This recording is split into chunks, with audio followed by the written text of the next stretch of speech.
This is my patient whom I operated for endoscopic tympanoplasty.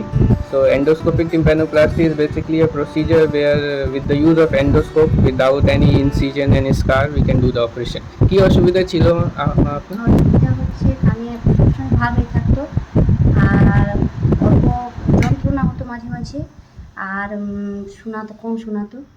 রস কি আসতো? হ্যাঁ, রস ছিল একটু। আচ্ছা, তারপরে?